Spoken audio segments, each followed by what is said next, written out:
On his wife's 40th birthday, Mark expected a celebration. What he got was a bombshell. She wanted an open marriage, but what she didn't expect was his answer, and the fallout that would change everything.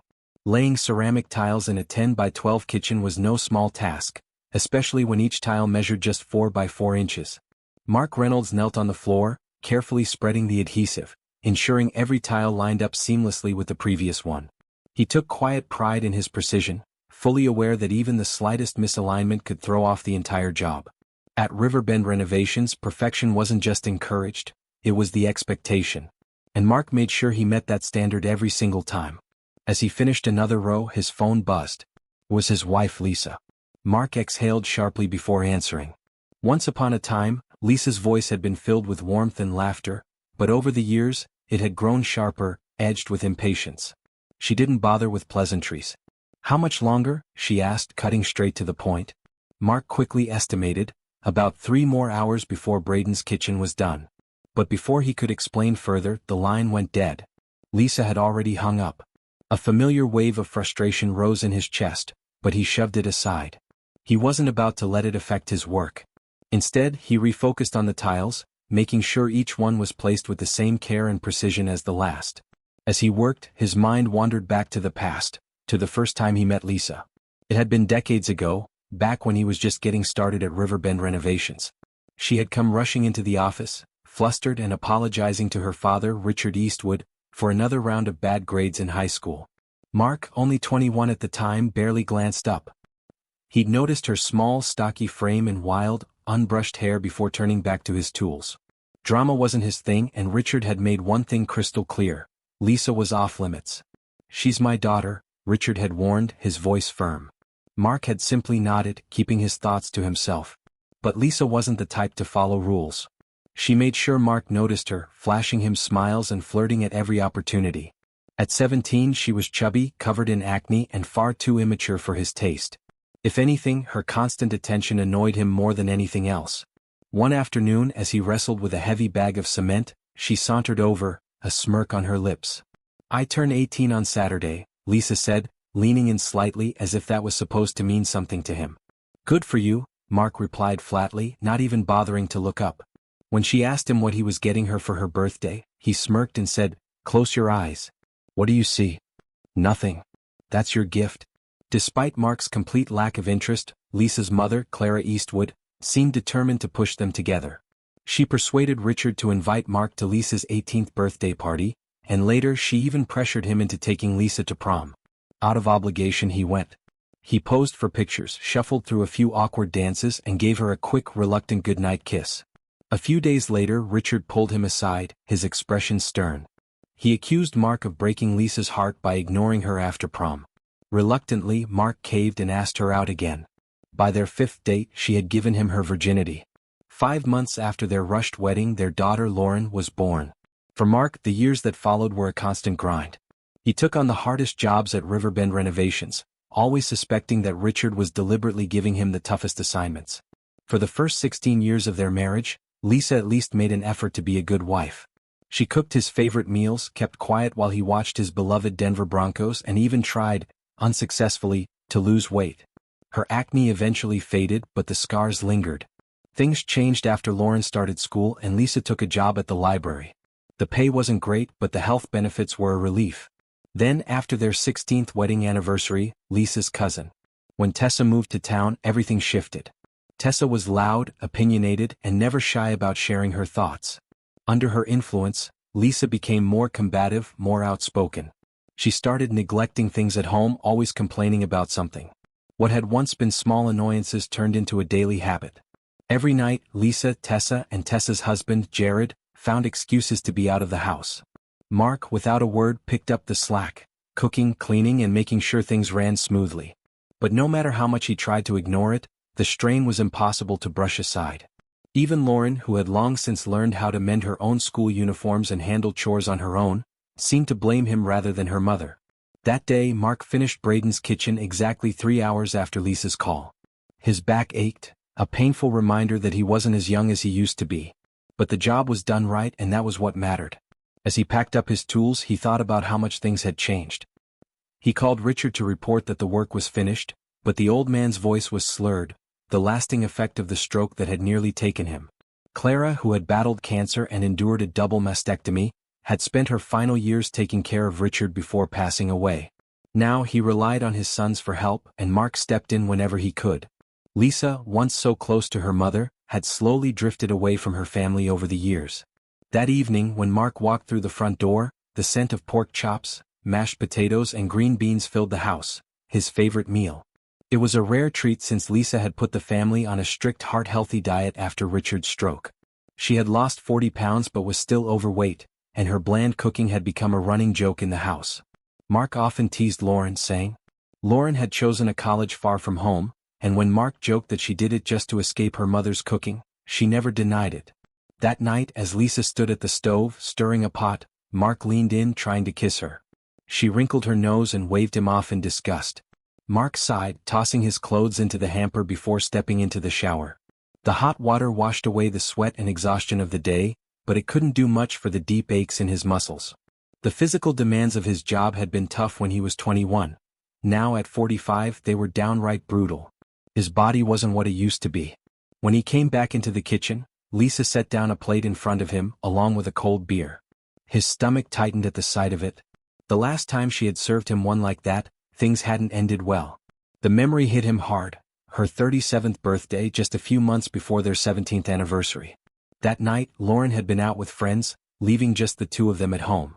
Lisa had poured him a drink and started some casual conversation. At first, it seemed like nothing out of the ordinary, but as Mark neared the bottom of his beer, her tone shifted.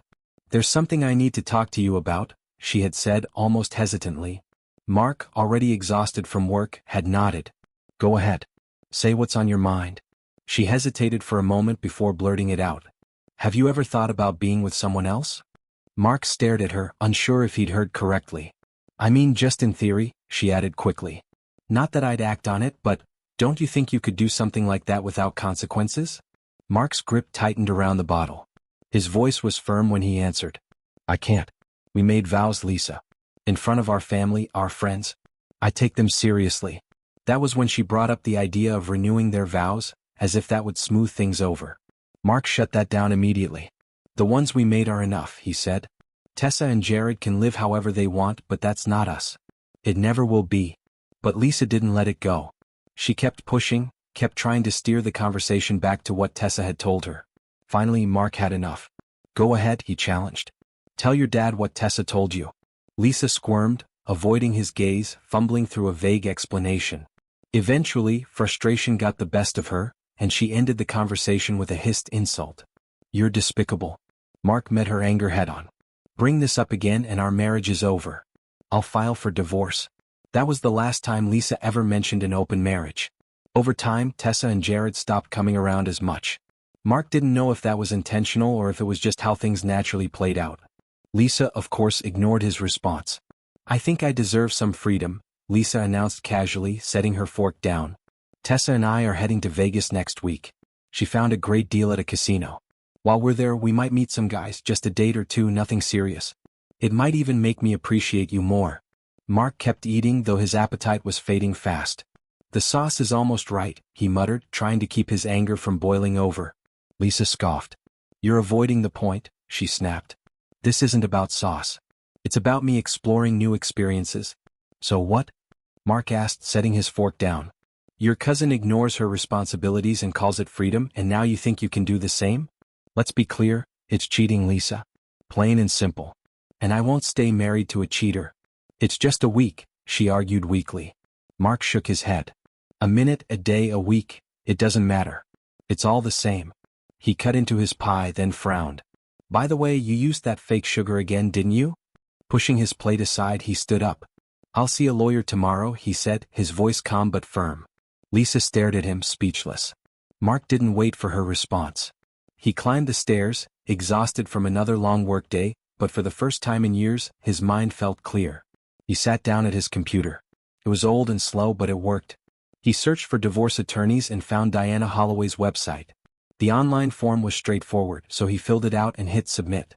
Not long after, his phone rang. It was her office, confirming an appointment for 10 a.m. the next morning. Later that night, Lisa came upstairs after finishing in the kitchen. She undressed and slid into bed, pressing herself against him. Mark didn't hesitate. He pulled away. "No thanks," he said flatly, turning to face the other direction. Lisa stiffened. "Good night," he added, closing his eyes. By 5:30 the next morning, Mark was already awake, sipping his coffee at the kitchen table. The quiet was broken by Lisa's voice from the other room. She was on the phone, her tone sharp and irritated. No. I told him to give it to me," she snapped, clearly frustrated. A few moments later, she walked into the kitchen, stopping in her tracks when she saw Mark sitting there. She quickly ended the call and glared at him. "What are you doing here?" she demanded. "I said Grant hasn't gotten the green light for the federal savings and loan project yet, so I have the day off," Mark answered casually. "The grass is too wet to mow, so I figured I'd get some things done around the house." Diana Holloway nodded, glancing down at the notes in front of her. "All right. Let's talk finances. Your daughter's in her last year of college, and I see your in-laws' medical bills have been piling up. The deductibles alone are ridiculous. On top of that, there were funeral expenses, and Eastwood's business has been struggling. Ryan messed up scheduling on a few jobs, and that cost you too." Mark sighed. "That's right." Diana tapped her pen against the desk. "And how do you think divorcing your employer's daughter is going to affect your job?" Mark leaned back slightly, a small smile playing at the corner of his lips. "I'm cutting ties with the company," he said simply. "As for Lisa, her job at the library won't be affected." By Friday, Grant had signed off on the project, but Mark's mind was elsewhere. That night Lisa called. "You're really going through with this?" she asked, her voice tense. "Especially when you listen to Tessa more than you ever listened to me?" "Yeah, I'm done talking," Mark replied. "Fine. I see what's going on," she said bitterly. "Goodbye." But just before she hung up, her voice softened. "I don't want a divorce," she admitted quietly. For a brief moment, Mark almost believed the vulnerability in her tone. "And I don't want to be married to someone unfaithful," he shot back. "Anything else?" Lisa hesitated. Then in a near whisper she muttered, "No," before ending the call. A little while later Mark's phone lit up again. It was Richard. Setting down his screwdriver, he answered, "Hello?" Richard didn't waste time. His voice was gruff, irritated. "Do you have any idea how much money this business has been bleeding for the last 3 years?"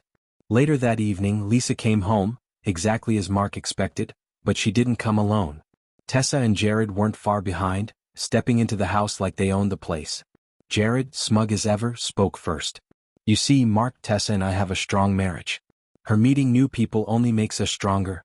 "Exactly," Tessa chimed in, flashing a self-satisfied smile. "We're open and honest. No secrets. It's made us closer." Mark nodded, standing up. "Good to know," he said flatly. Then, turning to Lisa, he added, "After the divorce, you'll be free to live however you want." Jared smirked. "So you think?" Mark didn't bother listening. The next morning he sipped his coffee, scrolling through the news and shaking his head at the latest political nonsense. Mark muttered under his breath as he scrolled through the news. These politicians should have to live by their own rules. No lifetime perks, no private health care. Just the same lousy insurance they force on everyone else. Around 11 a.m., a knock at the door interrupted his thoughts. When Mark opened it, Jared stood there trying to step inside. Mark didn't budge, blocking the doorway with a firm hand. "What do you need?" Mark asked, his voice calm but unmoving. "I'm here to pick up Lisa." "We're heading to the airport," Jared said, tilting his chin up slightly as if daring Mark to challenge him. Mark barely reacted. "She's not going anywhere," he replied flatly. From inside the house, Lisa's voice cut in, firm and unwavering. "No, we won't." Jared huffed, but Mark had already tuned him out. He had more important things to focus on. After finishing his show and enjoying a good meal, he decided to tackle a home project, painting the front door.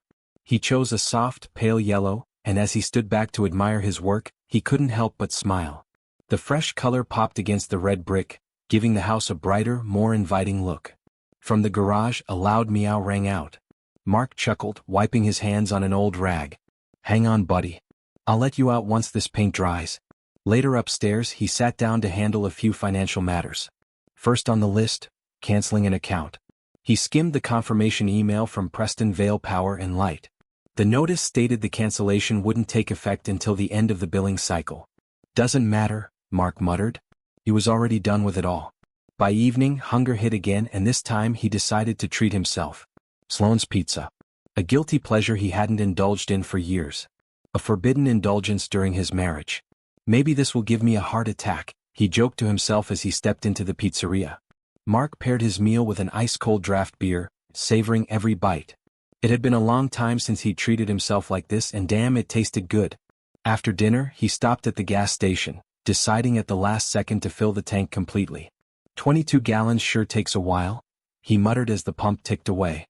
While waiting, he headed inside the convenience store. He grabbed a six-pack of Budweiser and, as he passed the freezer, spotted a pint of strawberry ice cream. Perfect, he said under his breath. At the counter, he recognized the petite brunette behind the register, Shannon Peacock. She had recently taken over for Cassie, the station's former heartthrob.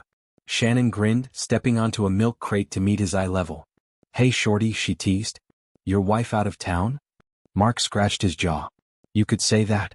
Why didn't you call her?" she asked, pressing for more. "I didn't want to," he answered honestly. Shannon raised an eyebrow.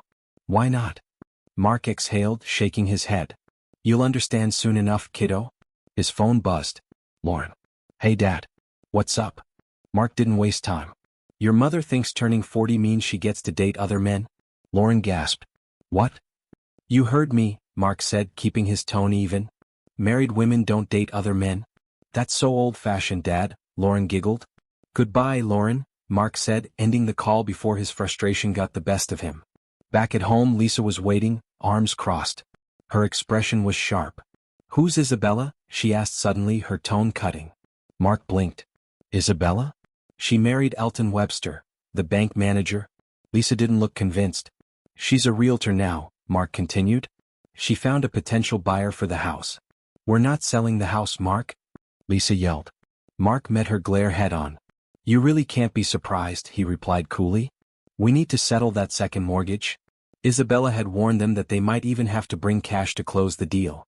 "We are not selling the house," Lisa repeated, her voice rising. Mark didn't bother responding. Instead, he sat down at his desk, scrolling the internet while his phone rang over and over. He ignored it, muttering under his breath, "Maybe your mom's new boyfriend can finance your last year of college." After shutting down the computer, he got up, shaved, showered, and dressed in jeans and a t-shirt. There was a finality in his movements, a quiet resolve. He picked up his cell phone, looked at it for a moment, then tossed it straight into the trash. Without hesitation, he wheeled the garbage can to the curb and stepped outside. "Gonna miss you, Mark," his neighbor Fuller called from across the street. Mark smirked, shaking the man's hand.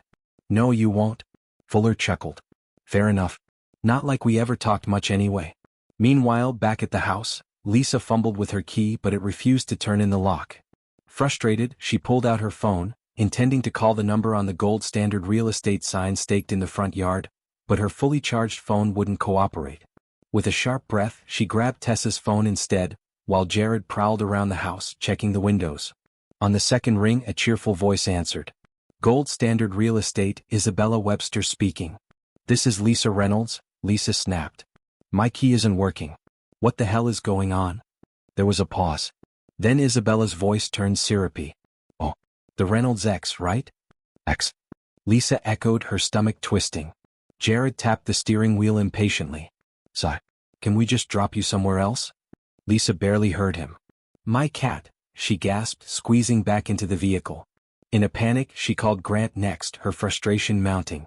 "Did Mark give Samson to you?" she demanded. Grant's response was immediate. "With my Doberman around? That cat wouldn't last an hour." Lisa exhaled in relief, until Grant added, "No, Dad has him. But heads up, his physical therapist is allergic to cats. You might want to pick him up sooner rather than later." From the front seat, Tessa groaned. "How many more calls are you making?" Jared asked, glancing over as Lisa furiously tapped at her phone. "Don't act like you don't know why I'm doing this," she snapped. Tessa rolled her eyes. "Honestly, I don't see why anyone would want her around. Not when you're right here," she said, her voice dripping with sarcasm. "Any money from her yet?" she added, changing the subject. "Almost," Jared replied with a smirk. "But Mark's making this harder than it needs to be." Tessa raised an eyebrow. "What now? He canceled her credit cards?" Tessa gasped. "You're kidding?" Jared chuckled. "Nope. But she still has her debit card. ATMs are everywhere," he reasoned as he pulled into a gas station. Inside the store, he wandered toward the beer cooler, debating whether to grab a pack. But when he looked up, he saw Tessa watching him through the car window, her expression impatient. She honked the horn. Jared sighed and walked out empty-handed. Meanwhile, across town, Lisa sat in her father's living room, her hands trembling. "You look like a fat pig with a face hacked up by an ice pick," Robert said coldly. Lisa's breath hitched. "Dad?" she choked out, her voice breaking. "So what if you're turning 40? Robert growled. "Women turn 40 every damn day. But not all of them betray their families when they do."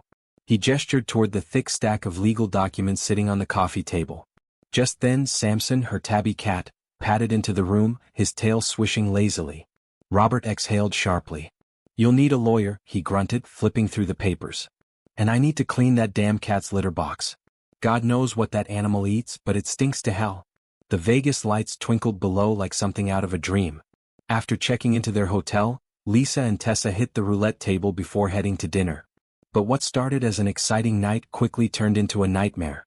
At the restaurant, Lisa handed over her credit card with a confident smile, only to have it declined. Confused, she tried another. Then another. The manager's stern expression as he handed back the third failed card was burned into her memory. She barely salvaged the moment with her debit card, but when she checked her bank balance, her stomach dropped. Half the money was gone. Her hands clenched around her phone. "Mark," she seethed under her breath. Later, when she tried striking up a conversation with a man at the casino, he barely spared her a glance before smirking and delivering a cutting remark. "Lady, if I wanted to cozy up to a 300-pound woman, I'd stay home with my wife." Lisa froze, the words hitting her like a slap. Tessa, sipping her cocktail nearby, barely hid her amusement. As if that insult wasn't enough, the man added, "You might want to check out a blind convention." Humiliated, Lisa spent the rest of the evening nursing a coffee in the hotel lobby, staring blankly at the people passing by. Back in her hotel room, she lay on the bed in the lace lingerie she had packed, hoping at some point to surprise someone. Anyone. Instead, she just stared at the ceiling. The next morning, she sat across from Samuel Malone, her divorce attorney, barely hearing a word he was saying. "Your husband gets half and you get half," Samuel stated plainly. "The house must be sold and the profits split evenly. Any shared expenses will also be divided." Despite being unemployed, he isn't asking for spousal support. "I don't want a divorce," Lisa protested, desperation creeping into her voice. Samuel kept talking, but Lisa's mind wandered. Her eyes drifted over the bookshelves behind his desk, only half listening as he droned on.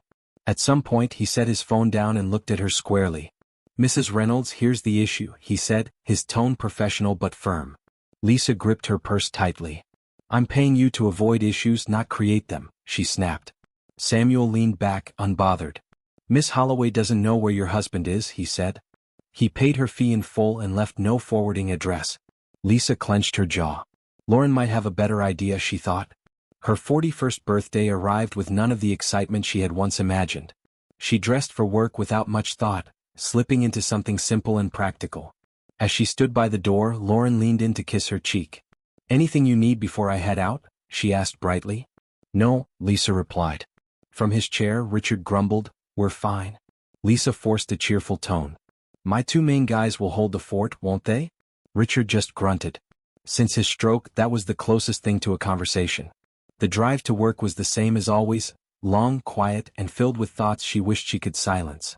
The so-called open marriage had been exposed for what it really was. It had never been about excitement or freedom. It had been about survival, financial survival. She and Mark weren't partners. They were roommates in a rundown trailer, stuck together by debt rather than love. She missed the way he used to kiss her after a home-cooked meal. She missed the quiet moments that had once defined their life.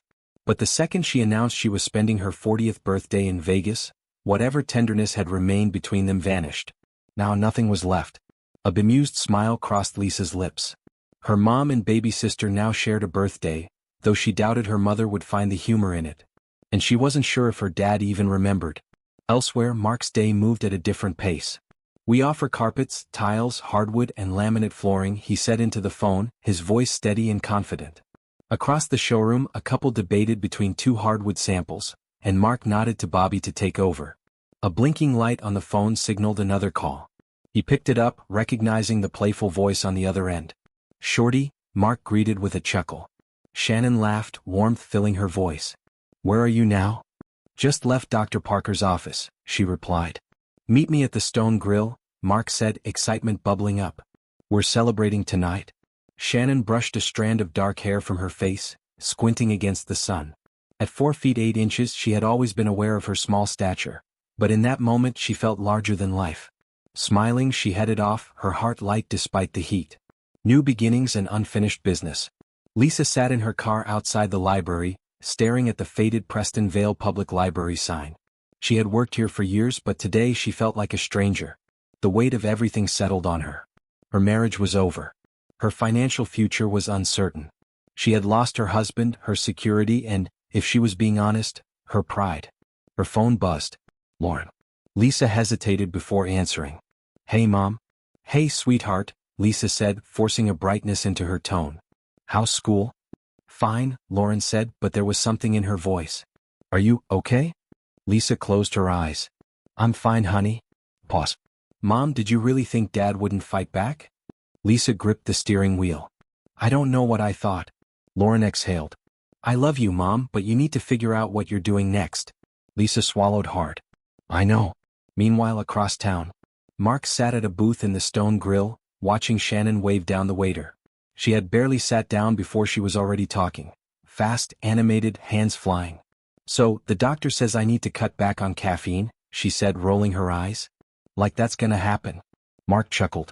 Yeah, I'll believe that when I see it. She grinned. Anyway, I ordered us a couple of steaks, medium rare. You're welcome. He nodded in approval. You know me too well. Shannon tilted her head. So, what's next for you? Mark took a sip of his beer, thinking. New job, new place, maybe even a fresh start somewhere else. I don't know yet. You should travel, she said, stabbing at her salad. Get out of this town for a bit. Mark smirked. Yeah. And go where? She shrugged. Anywhere that doesn't have Lisa waiting for you. Mark leaned back, letting the thought settle. For the first time in years he had choices. And that felt damn good. Lisa sat alone at the kitchen table, staring at the pile of bills in front of her. The house felt eerily quiet without Mark's presence, without the familiar hum of his nightly routine.